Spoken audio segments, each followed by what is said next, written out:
Revelação de Jesus Cristo que Deus lhe deu para mostrar aos seus servos as coisas que em breve devem acontecer. E que ele, enviando por intermédio do seu anjo, notificou ao seu servo João, o qual atestou a palavra de Deus e o testemunho de Jesus Cristo quanto a tudo o que viu. Bem-aventurados aqueles que leem e aqueles que ouvem as palavras da profecia e guardam as coisas nela escritas, pois o tempo está próximo.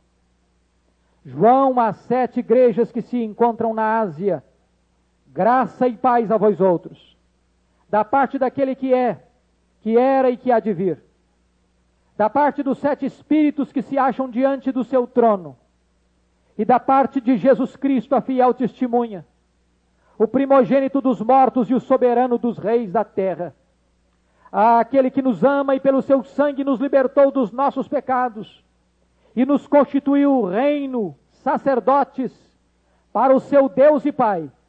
A Ele a glória e o domínio pelos séculos dos séculos. Amém. Eis que vem como as nuvens, e todo olho verá, até quantos o traspassaram. E todas as tribos da terra se lamentarão sobre ele, certamente. Amém. Eu sou o Alfa e o Ômega, diz o Senhor Deus, aquele que é, que era e que há de vir, o Todo-Poderoso. Amém.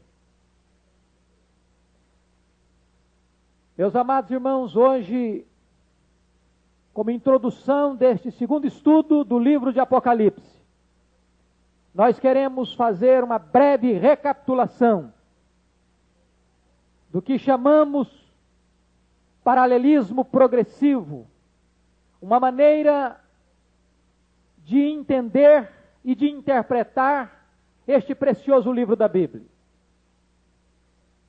Dissemos para vocês na última quarta-feira que você pode abordar esse livro numa visão preterista, aqueles que olhavam para a profecia, entendendo que João escreveu sobre fatos que aconteceram no Império Romano e que, cumprido esse tempo, então o livro não tem mais mensagem atual, pertinente para a vida da igreja.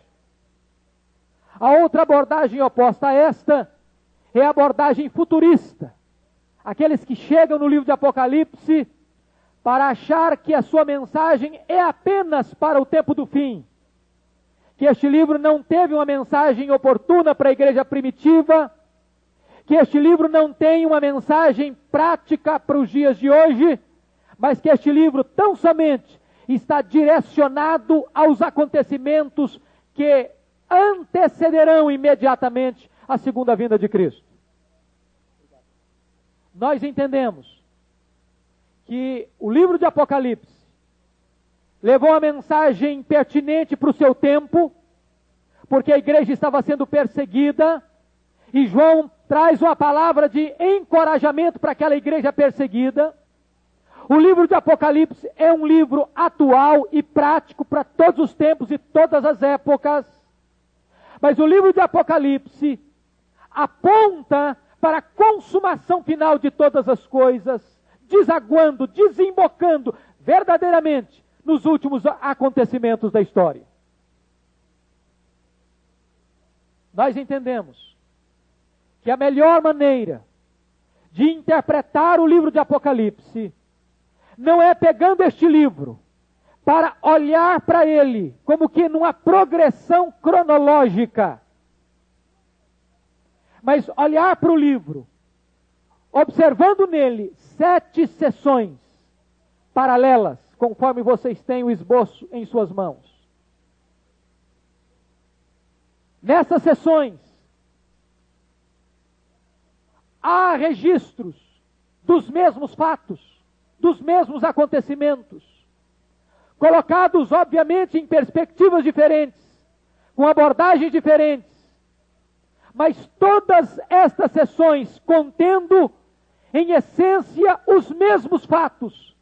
Sobretudo, em cada sessão dessa, nós encontramos uma descrição da segunda vinda de Jesus Cristo e do estabelecimento do juízo final. Você pode ver então que nós temos aí 7 sessões paralelas. A primeira sessão, a sessão dos 7 candeeiros, que vai do capítulo 1 ao capítulo 3. A segunda sessão, os 7 selos, capítulo 4 ao capítulo 7. A terceira sessão paralela, as 7 trombetas, do capítulo 8 ao capítulo 11. Depois você tem uma sessão paralela aqui, como se fosse um interlúdio, como se fosse um parêntese. E nesse parêntese você vai ver o aparecimento dos adversários de Cristo e da igreja, em ordem decrescente: o dragão, a besta que surge do mar, que é o anticristo, a besta que surge da terra, que é o falso profeta, e a grande Babilônia, ou a grande meretriz, ou o sistema mundial corrompido e corrompedor. Logo depois você vai ter a quinta sessão paralela, que são as 7 taças do juízo de Deus, capítulos 15 e 16, onde o juízo de Deus é derramado plenamente sobre a terra. E então, em penúltimo lugar, você tem a sessão do que nós poderíamos chamar da derrota dos agentes do dragão. Se os inimigos são colocados de forma descendente, primeiro o dragão, depois o anticristo, depois o falso profeta, depois a grande Babilônia, a queda agora é em grau ascendente. Primeiro cai a grande Babilônia, depois caem o anticristo e o falso profeta, e na última sessão paralela, dos capítulos 20 a 22, conforme você tem no seu programa, você vai encontrar então a queda do dragão, do diabo, e a derrota então da morte, dos ímpios, do inferno, o estabelecimento do juízo final, e então os novos céus e a nova terra. Você percebe com muita clareza que em cada sessão desta, alistadas aí, há um registro extremamente claro da verdade central deste livro, que é a segunda vinda de Cristo para consumar a vitória total, cabal e triunfante de Jesus Cristo contra os seus inimigos e os inimigos da igreja. Se não vejamos, de forma rápida eu vou passar por esses pontos. Aí, na primeira sessão, no capítulo 1, versículo 7, você vai encontrar a descrição: eis que vem com as nuvens, e todo olho verá, até quantos o traspassaram, e todas as tribos da terra se levantarão sobre ele, certamente. Amém. A palavra é clara, inconfundível, descrevendo que Jesus virá de forma visível para julgamento. Se você vai para a segunda sessão, que vai dos capítulos 4 a 7, você tem 2 descrições claras da segunda vinda de Cristo. A primeira delas é uma descrição do juízo contra os ímpios, capítulo 6, versos 12 a 17. Vou me deter, observe aí, versículos 12. Quando viu o cordeiro, abriu o 6º selo, e sobreveio o grande terremoto. O sol se tornou negro como saco de crina, e a lua toda como sangue. As estrelas dos céus caíram pela terra, como figueira quando abalada por vento forte deixa cair os seus figos. Uma pergunta: quando é que este fato vai acontecer?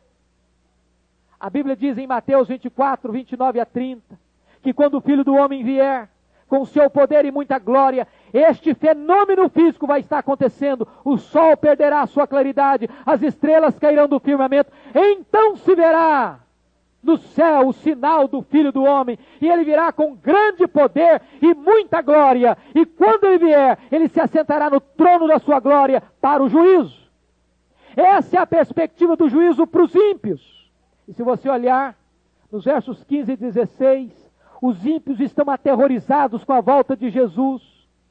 Eles estão se escondendo em cavernas, eles estão se escondendo debaixo das cavernas e dos montes, dizendo: montes, caí sobre nós e escondei-nos daquele que se assenta no trono e da ira do Cordeiro, porque chegou o grande dia da ira deles, e quem é que pode suster-se? O que o Apocalipse está dizendo nessa segunda sessão é que quando Jesus voltar, vai existir um fenômeno físico, e vai existir uma sensação horrível para aqueles que não estiverem preparados para se encontrarem com o juiz de toda a terra. Se você vai para a sessão seguinte, os capítulos 8 a 11, você vai descobrir no capítulo 11, versos 15 a 16, outra descrição clara da segunda vinda de Cristo. Veja você que o livro de Apocalipse não está indo numa progressão cronológica ascendente, só para mencionar a segunda vinda lá no capítulo 19, há aqui um registro da segunda vinda. Observe você capítulo 11, verso 15. O sétimo anjo tocou a trombeta, houve no céu grandes vozes, dizendo: o reino do mundo se tornou de nosso Senhor e do seu Cristo, e ele reinará pelos séculos dos séculos. Quando é que o reino do nosso Senhor tornar-se-á do Senhor e do seu Cristo? Você lê isso em 1 Coríntios 15, 23, que convém que ele reine, até que ele ponha todos os seus inimigos debaixo dos seus pés, e então entregará o reino ao seu Deus e Pai, para que ele seja tudo em todos. Sabe o que está acontecendo aqui? Deus deu ao seu Filho Jesus a posição sublime de rei e juiz, de vivos e de mortos. E Jesus está reinando, até que todos os inimigos estejam debaixo dos seus pés. Que inimigos são esses? O mundo, o diabo, o falso profeta, o anticristo, os ímpios, a morte e o inferno. Quando todos esses inimigos estiverem lançados no lago do fogo, todos esses inimigos estiverem debaixo dos pés do soberano do universo, então diz a Bíblia que Jesus entregará o reino ao Pai, para que o Pai seja tudo em todos, e quando isso acontecerá? Na sua gloriosa segunda vinda.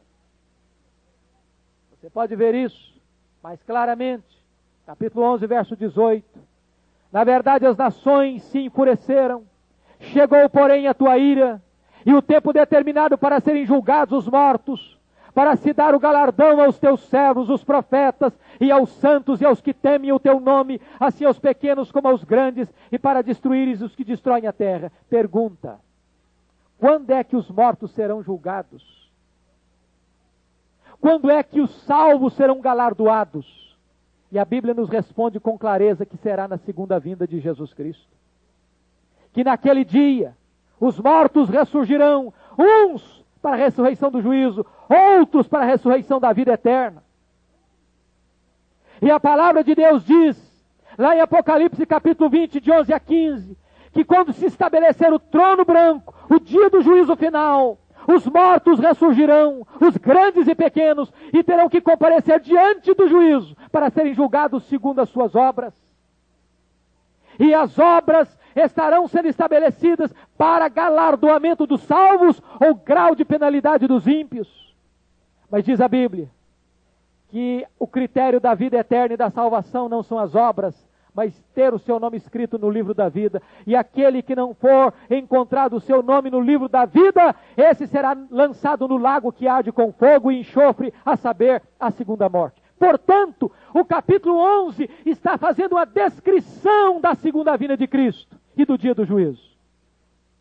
Se você seguir adiante, a quarta sessão paralela, capítulos 12 a 14, há uma descrição gráfica aí, e você pode notar, no capítulo 14, versículo 14, de uma cena da segunda vinda de Cristo. Você pode perceber claramente isso aí na quarta sessão. Olhei, eis uma nuvem branca, e sentado sobre a nuvem, um semelhante ao Filho do Homem, tendo na cabeça uma coroa de ouro, e na mão uma foice afiada. E no versículo 15, na parte B, diz: toma a tua foice, e ceifa, pois chegou a hora de ceifar, visto que a seara da terra já amadureceu. E pergunta: quando é que acontecerá essa ceifa? Diz a Bíblia que a seara é o mundo, que os ceifeiros são os anjos, e que a ceifa acontecerá no último dia, no dia da segunda vinda de Cristo. E ele enviará, então, diz a Bíblia, os seus anjos, e eles ceifarão os 4 cantos da terra. Os que forem salvos serão recolhidos no celeiro de Deus, e os ímpios serão lançados na fornalha, e ali haverá choro e ranger de dentes. Esta é uma cena do juízo final, que se estabelecerá imediatamente após a segunda vinda de Cristo. Quando você olha a quinta sessão paralela, que trata dos flagelos, das taças da ira de Deus, você percebe uma coisa tremenda. É que primeiro vieram as trombetas, porque antes de Deus derramar a taça do seu juízo, Ele alerta. Por isso, nas trombetas, você só vê uma terça parte sendo destruída.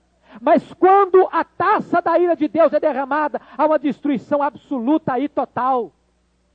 E diz a Bíblia no capítulo 16, preste atenção aí, versículo 20, que quando esse fato acontecer, quando o juízo de Deus for estabelecido, diz o versículo 20, todas as ilhas fugiram e os montes não foram achados. E se você ler em Apocalipse capítulo 20, versículo 11, quando o juízo final for estabelecido, quando o Senhor, Rei da Glória, se assentar no trono como juiz de vivos e de mortos, os céus e a terra tentarão fugir da sua presença, porque será o grande dia da ira do Cordeiro de Deus. Esta é uma cena do juízo final. Mas, irmãos, as 2 penúltimas sessões paralelas estão aqui como que num grau ascendente, como que numa apoteose revelacional do tempo do fim. E agora, o que você vai encontrar nos capítulos 17 e 19, é a queda dos inimigos de Deus. Quando você lê capítulos 12, 13 e 14, parece que dá um aperto no coração. É o dragão que está furioso, perseguindo a igreja. É o diabo que quer destruir a igreja, na sua fúria. É o anticristo que se levanta, com o seu poder, realizando milagres, fazendo estragos, declarando guerra contra a igreja, matando santos. É o falso profeta, que se levanta como cordeiro, com 2 chifres de cordeiro, mas tem a fala como a fala de um dragão. Tem voz de religioso, mas tem uma ação de demônio. A falsa religião, o engano religioso, que seduz, que atrai e que arrasta as pessoas. Você vai encontrar no capítulo 14, o aparecimento da grande Babilônia, da grande meretriz, desse sistema mundial que seduz, que encanta, que atrai as multidões. Mas quando você chega no capítulo 17, você começa 18 e 19, você começa a ouvir uma voz retumbante no capítulo 18, versículo 2, caiu a grande Babilônia, a Babilônia caiu, a grande meretriz foi exposta ao vexame e à vergonha, o mundo está agora absolutamente derrotado. Quando você olha no capítulo 19, versículo 20, há uma descrição da volta de Jesus, montado no seu cavalo branco, com a sua espada afiada, e na sua coxa, com o nome escrito, Rei dos Reis, Senhor dos Senhores, e ele saiu vencendo, saiu para vencer, e diz a Bíblia, que quando ele sai em batalha, tingido de sangue, com a espada na mão, com a vitória triunfante nas mãos, diz a Bíblia, que ele vai lançar no lago do fogo, o anticristo, e o falso profeta. E a última sessão, capítulo 20, não poderia ser diferente. O maior inimigo, o maestro desta orquestra horrenda, chama-se dragão, antiga serpente, Satanás, diabo, sedutor deste mundo. Pois bem, o livro de Apocalipse reserva para ele o final, porque diz a Bíblia que nesta última sessão, aquele que viveu para atormentar, para enganar, para acusar, agora é lançado no lago do fogo. Não como rei do inferno, mas para ser atormentado de dia e de noite. Louvado seja o Senhor. E diz a Bíblia que o Senhor então virá em glória, se assentará no seu trono, julgará os mortos, grandes e pequenos, e todos os inimigos estarão então derrotados, anulados. E quando esta vitória então estiver na sua plenitude, o livro de Apocalipse abre no capítulo 21, então vi novos céus e nova terra, e está estabelecida a eternidade, quando os ímpios e o diabo e os seus seguidores estarão no lago de fogo, e a igreja reinando com Cristo para sempre, e sempre, sempre nos novos céus e na nova terra. Este é um dos quadros mais lindos que nós podemos contemplar da história, irmãos, é a vitória de Cristo e da sua igreja. Se você olhar nessa seção paralela, você vai ver que tem duas cores aí, uma verde e uma vermelha. Por que isso? Porque nós tentamos distinguir as cores. Porque se você perceber, até o capítulo 11, a perseguição à igreja é a perseguição do mundo, dos ímpios, dos homens. Mas se você perceber, a partir do capítulo 12 de Apocalipse, há um deslocamento de ênfase. E a perseguição contra a igreja agora não é pelo braço da carne, não é pelos tiranos da terra, não é pelas forças do homem, mas agora o próprio diabo, o próprio dragão se mancomuna com seus agentes para atacar a igreja. Por isso que há uma grande distinção aqui do capítulo 1 a 11 e dos capítulos 12 a 22. Se você perceber, este livro são sessões paralelas, mas são sessões paralelas progressivas. Por quê? Porque à medida que você caminha para o fim, as cenas vão ficando mais claras e a vitória de Cristo vai ficando mais retumbante e consumada. Eu tentei trazer para vocês esta recapitulação, fazendo questão de deixar nas mãos de todos vocês este esboço, para que vocês possam entender que o livro de Apocalipse não deva ser lido de uma maneira apenas cronológica, mas em sessões paralelas e sessões progressivas. Isso nós veremos à medida que formos expondo o livro de uma forma mais contínua e detalhada. Agora, eu convido você para nós voltarmos para o texto de Apocalipse 1, versículos 1 a 8. Por que estudar Apocalipse? Por que as pessoas têm medo do livro de Apocalipse? Por que algumas pessoas têm tensão e preocupação em estudar esse livro? Eu creio que o medo de estudar o livro de Apocalipse, e durante a história da igreja, talvez tenha sido o livro menos estudado, menos examinado, detidamente, profundamente, exaustivamente, pelos exegetas, estudiosos e teólogos. E por quê? Eu vou lhes dar duas razões. Primeiro, é porque no imaginário popular, o livro de Apocalipse trata de coisas ocultas, secretas, encobertas, como se o livro de Apocalipse fosse um livro enigmático, um livro em que as pessoas não conseguem penetrar na sua verdadeira mensagem e no seu verdadeiro significado. E eu preciso lhes dizer que nada mais longe da verdade do que este entendimento. Apocalipse significa absolutamente o contrário disso. Apocalipse significa revelação, tirar o véu, mostrar o que está oculto, revelar o que está secreto. Por isso, a ordem de Deus, lá em Apocalipse 22, 10 é esta: não cele as palavras da profecia deste livro. O livro de Apocalipse não é um livro selado, é um livro aberto. Aberto. Aberto para que a igreja entenda e veja a vitória triunfal de Jesus Cristo e da sua igreja. É muito importante você perceber, aí no capítulo 1, que é uma palavra extremamente forte. Preste atenção nisso. Revelação de Jesus Cristo que Deus lhe deu para mostrar aos seus servos as coisas que em breve devem acontecer. Não que podem acontecer. Não que estão previstas para acontecer. Não que há uma pressuposição que aconteçam. Não que há um prognóstico que elas possivelmente aconteçam. Mas há uma palavra absolutamente contundente. As coisas que em breve devem acontecer. E por trás dessa palavra devem acontecer, está o Senhor dos senhores, o Rei dos reis, que está com o leme da história nas mãos e que governa os destinos da história conforme a sua vontade, o seu propósito e para a sua glória. Muitas pessoas chegam para esse livro com duas reações. Ou olham para a segunda vinda de Cristo diante de duas atitudes. A primeira delas é aquela pergunta lá da segunda carta de Pedro, capítulo 3. Onde está a promessa da sua vinda? Que bobagem falar sobre a segunda vinda de Cristo.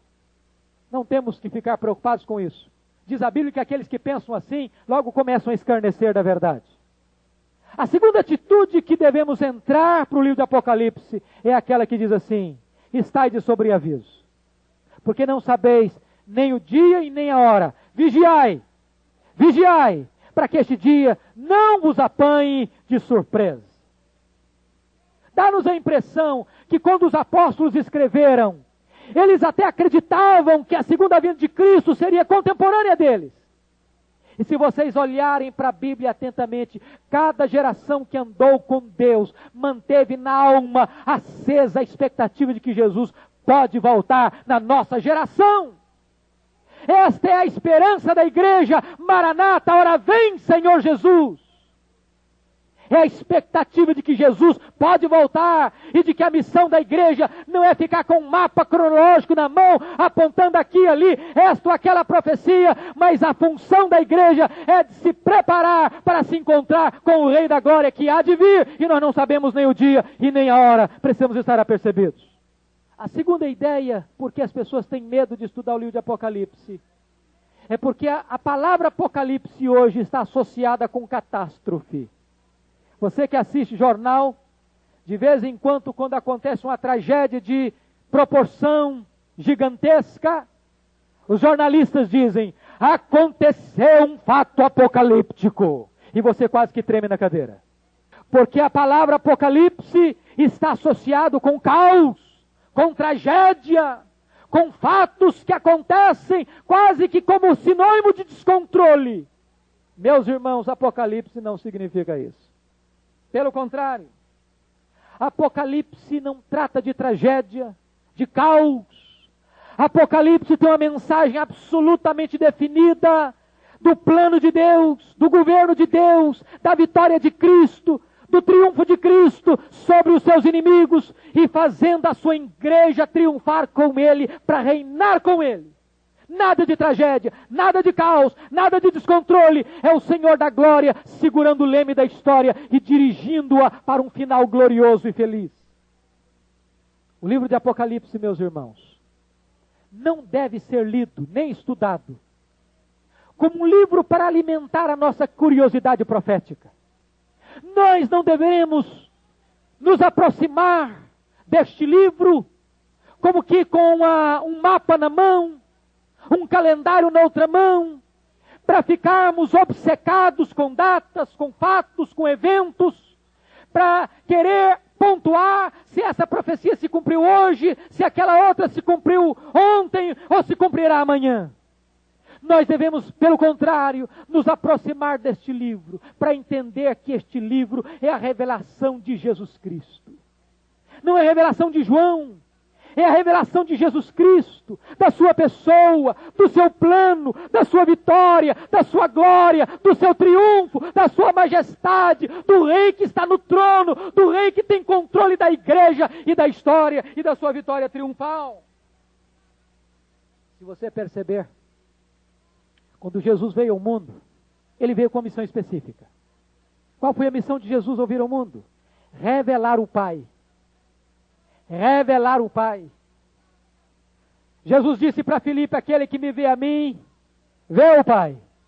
Jesus disse, a minha vontade é fazer a vontade do meu Pai. E ele orou na oração sacerdotal: Pai, eu glorifiquei o teu nome na terra. O que você percebe de glorioso agora é que se na primeira vinda Jesus Cristo veio para revelar o Pai, agora o Apocalipse é o Pai que vem revelar o seu Filho Jesus Cristo. Qual o retrato que o Pai traz para a igreja acerca de Jesus? Meus irmãos, isso deve nos encantar. Preste atenção nisso. O retrato que o Pai está fazendo de Jesus aqui não é mais do servo que está lavando os pés dos seus discípulos. O retrato que o Pai está mostrando de Jesus agora não é mais aquele que vai como ovelha muda para o matadouro.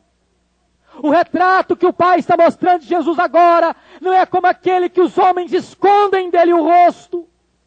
O retrato de Jesus agora não é mais daquele com o corpo emaciado, ferido e sangrando, que é pregado na cruz.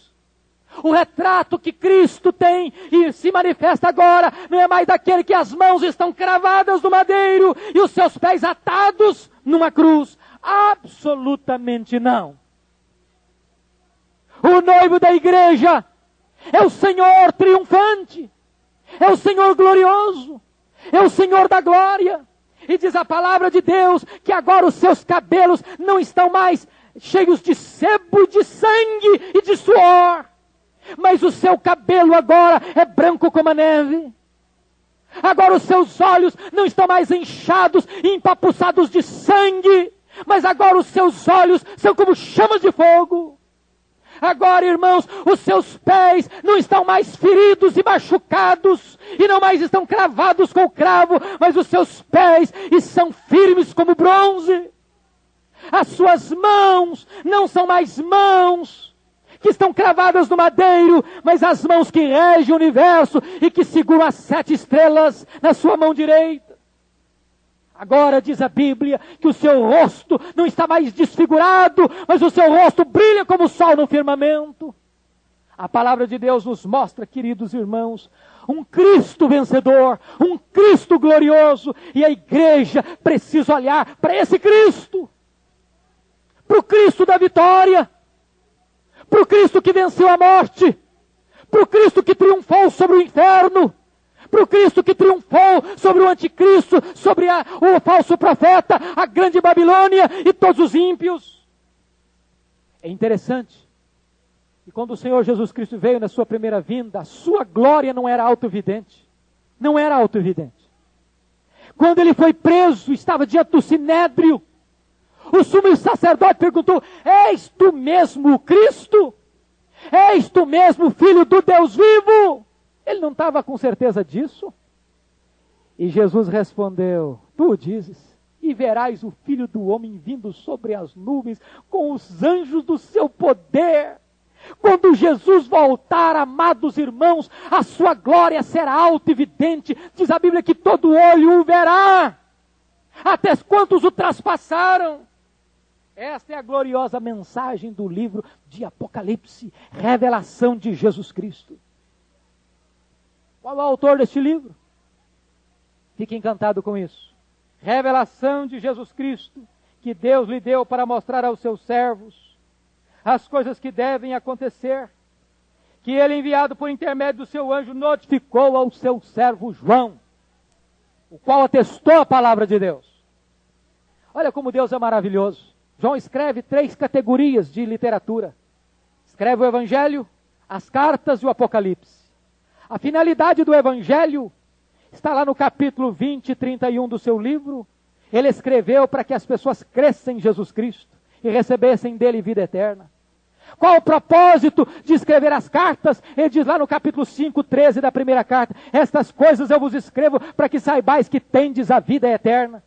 E qual é o propósito de escrever Apocalipse? Esta carta, ou este livro, foi escrito para dizer o seguinte: eis que venho sem demora. Eis que venho sem demora, para que a igreja esteja preparada para a segunda vinda de Cristo.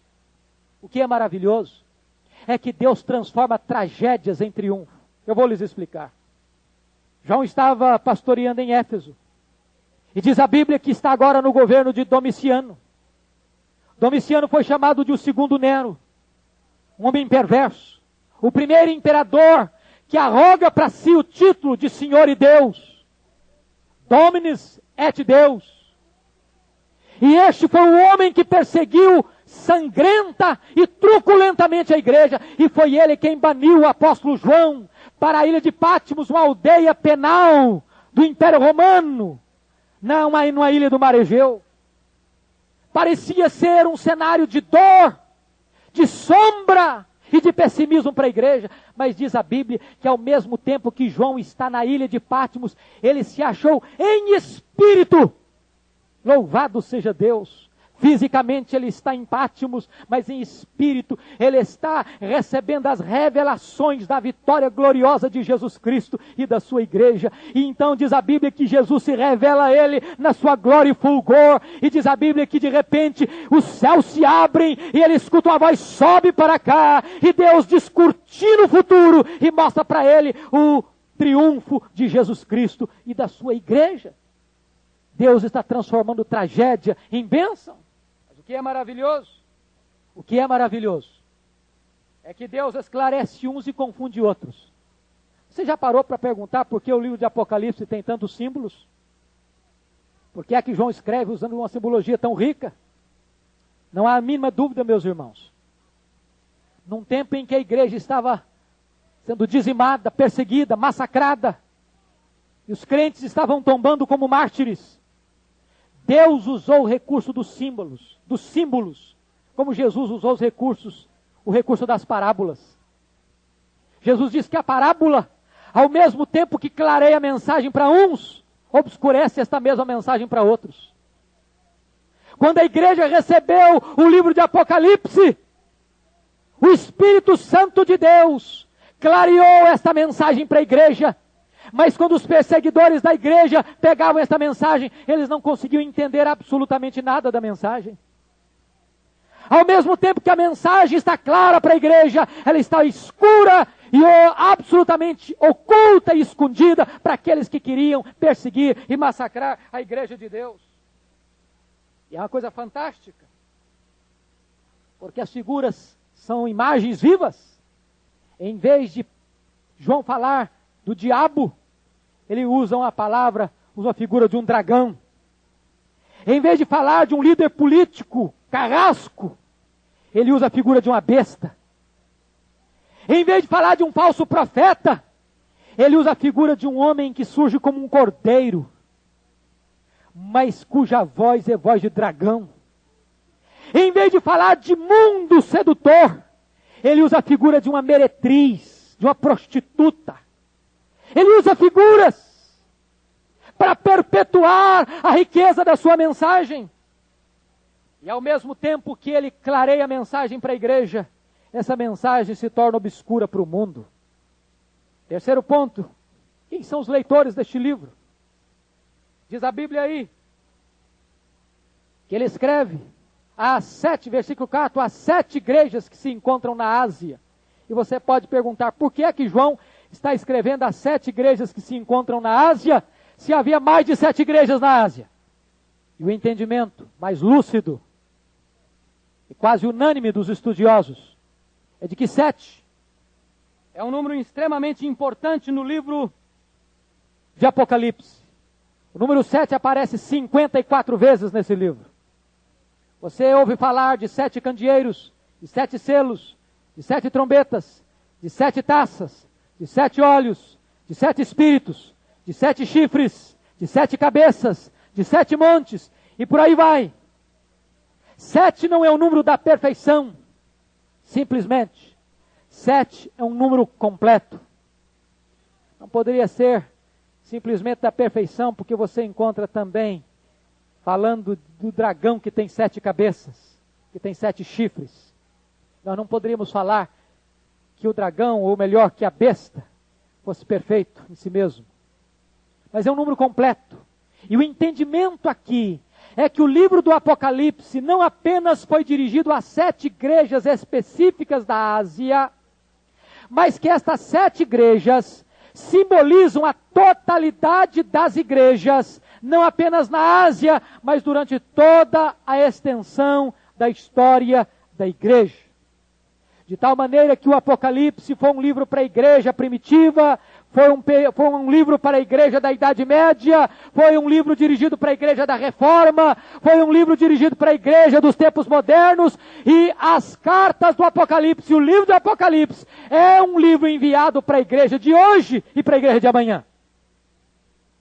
Concordo com o que Led afirma no seu comentário, de que nós não deveríamos entender estas cartas como se João estivesse se dirigindo a 7 fases distintas da história da igreja, como se Éfeso se referisse à igreja primitiva, como se Sardes se referisse à igreja da Idade Média, como se Filadélfia se referisse à igreja da Reforma, e como se Laodiceia, a igreja morna, se referisse à igreja atual. Nós não podemos aceitar essa interpretação. A ideia mais clássica e clara dos estudiosos da Bíblia é que em todas as fases da igreja, nós tivemos igrejas fiéis à doutrina como Éfeso, igrejas mortas como Sardes, igrejas mornas como Laodiceia, igrejas que fazem concessão à heresia, como a doutrina de Jezabel, de Balaão e dos Nicolaitas. Ou seja, nós poderemos ver realidades presentes em todas as 7 igrejas, até mesmo uma única congregação local. Gente que é fiel à doutrina numa congregação local, e gente que perdeu amor também numa congregação local. Gente numa congregação que ama a Deus e suporta as perseguições, mas gente na própria congregação local que está construindo uma sinagoga de Satanás na sua própria vida. Gente numa congregação local que vê as oportunidades de Deus, uma porta aberta, mas gente também numa congregação local que está tão morno que Jesus está a ponto de vomitá-lo da sua boca. Portanto, queridos irmãos, nós entendemos que esta é a melhor maneira de interpretar este livro. Por isso, o que você percebe nesta introdução é que quando este Senhor glorioso aparece a João para revelar-lhe as coisas que em breve devem acontecer, a reação de João no capítulo 17 é que diz a Bíblia que ele caiu aos seus pés como morto. E eu chamo a sua atenção para esse detalhe. Fico preocupadíssimo, meus irmãos, quando a igreja, no afã da curiosidade com datas, com profecias, se aproxima da profecia bíblica para marcar datas, para se encantar com calendários proféticos. Apenas com a curiosidade vazia e descomprometida. Foi por isso que o Senhor Jesus Cristo desviou a atenção dos discípulos quando eles perguntaram: será nesse tempo que o Senhor vai restaurar o reino a Israel? E Jesus disse: não vos compete saber nem tempos e nem épocas. Mas o que é maravilhoso entender é que quando a igreja de Deus se coloca diante do Cordeiro e tem uma visão do noivo da igreja, a igreja precisa cair aos pés do Senhor. Quando Daniel recebeu as profecias, lá no livro de Daniel capítulo 10, diz a Bíblia que Daniel caiu como morto diante do Senhor. Quando João tem a compreensão das profecias, ele cai como morto. O que eu quero dizer com isso? O que eu quero dizer com isso, irmãos, é que nós não podemos estudar a história do livro de Apocalipse e a revelação do Apocalipse, a não ser nos prostrando aos pés de Jesus, para reconhecer que Ele é glorioso, que Ele é majestoso, e que nós precisamos nos prostrar aos seus pés. Senão, vejamos, preste atenção nisso, e eu quero ser breve aqui para encerrar. A saudação é maravilhosa. Veja você, por favor, que esta saudação do verso 4 não infunde nenhum medo, nenhum pavor. Graça e paz é a palavra de Deus para a igreja. Da parte de quem? Da parte do Deus Pai, aquele que é, que era e que há de vir. Da parte de quem mais essa graça e essa paz? Da parte do Espírito Santo, da parte dos 7 Espíritos que se acham diante do seu trono. E da parte mais quem? Da parte de Jesus Cristo. você percebe que num tempo de perseguição, de luta, de massacre, de tortura, de pavor, o Senhor absoluto da igreja, o Deus Pai, o Deus Espírito Santo, o Deus Filho, chega para a igreja e diz: eu estou no controle da história, a vida da igreja está nas minhas mãos, e eu estou mandando para a igreja graça, e eu estou mandando para a igreja paz, louvado seja o Senhor. Presta atenção noutra coisa maravilhosa, como é que o noivo se apresenta aí? A fiel testemunha.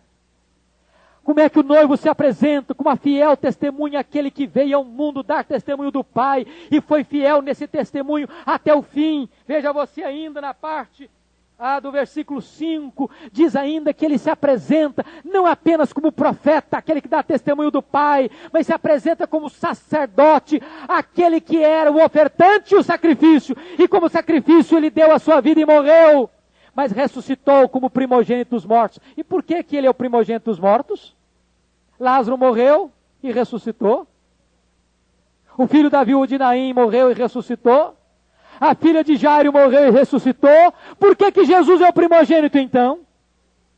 Porque Lázaro morreu e ressuscitou, mas tornou a morrer. A filha de Jairo e o filho da viúva de Naim ressuscitaram, mas voltaram a morrer. Jesus foi o único que ressuscitou e nunca mais e jamais voltará a morrer. Ele está vivo para sempre. Ele recebeu um corpo de glória. E por que ele é o primogênito? É porque ele é apenas o primeiro da fila. Nós o seguiremos. Nós o acompanharemos. E nós também um dia ressuscitaremos com um corpo de glória. E ele então se apresenta como sacerdote. Mas diz aí, ainda no verso de número 5, que ele se apresenta como soberano dos reis da terra. Não apenas como profeta, não apenas como sacerdote, mas como rei. Soberano dos reis da terra. Os imperadores romanos, os déspotas da história, os reis, os presidentes, aqueles que atacaram a igreja, terão que reconhecer que Jesus Cristo é o soberano dos reis da terra. Todo joelho vai ter que se dobrar e confessar que Ele é o Senhor, para a glória de Deus Pai. Como é que a igreja se posiciona diante desse Senhor absoluto que aparece?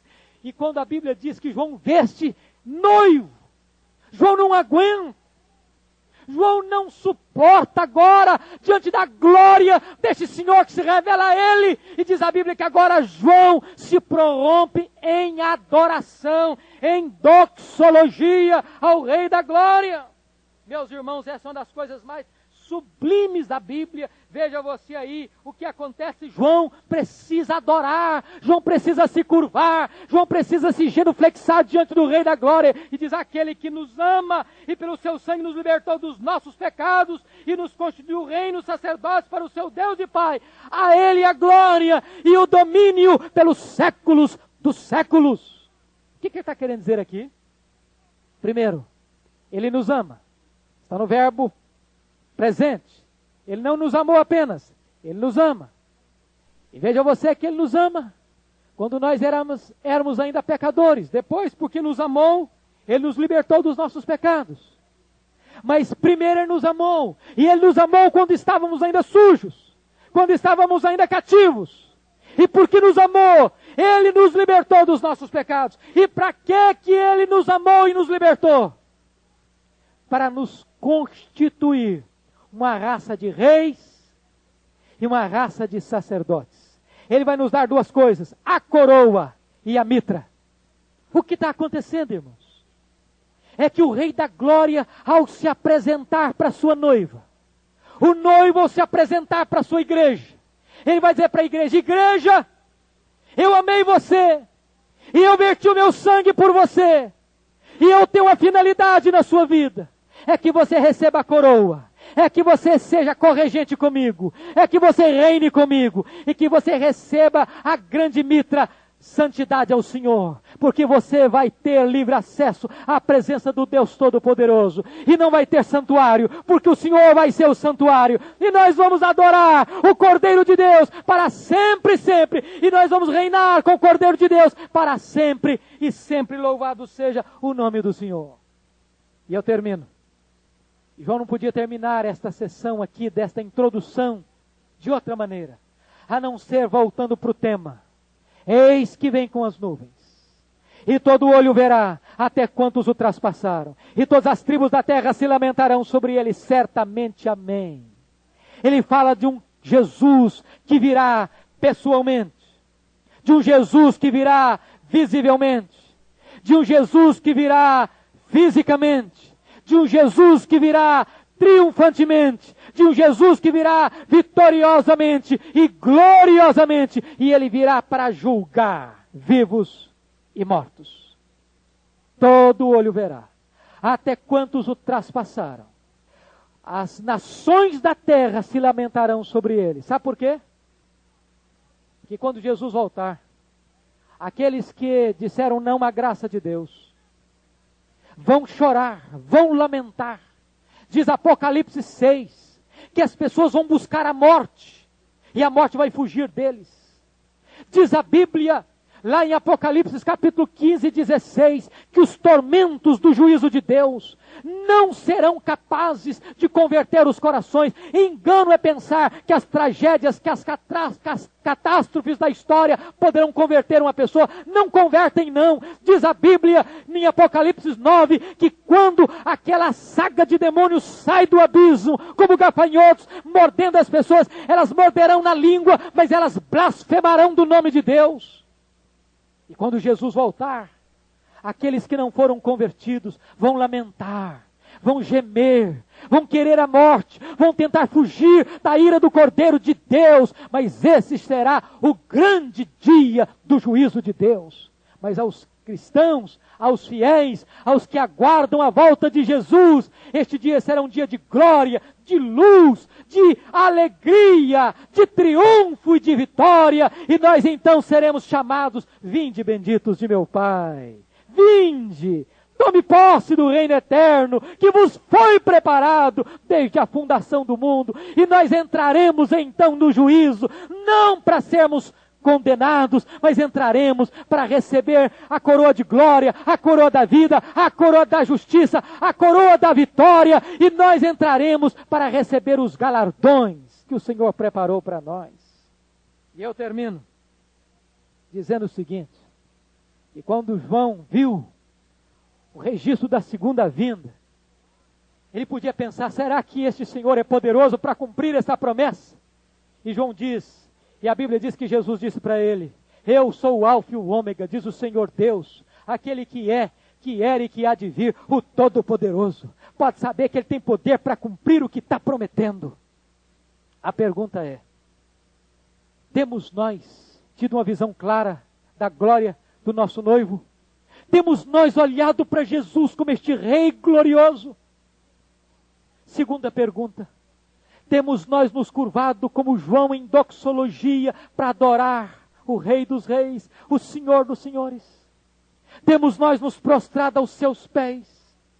Estamos nós preparados para aquele grande dia da vitória do Senhor e da sua gloriosa vinda? As nossas lâmpadas estão cheias de azeite. Que Deus nos ajude para nos prepararmos para esse grande dia, para estarmos prontos, de sobreaviso, para que quando esse dia chegar, Ele não nos apanhe de surpresa, porque não somos filhos das trevas, mas somos filhos da luz. Que Ele nos abençoe. Amém.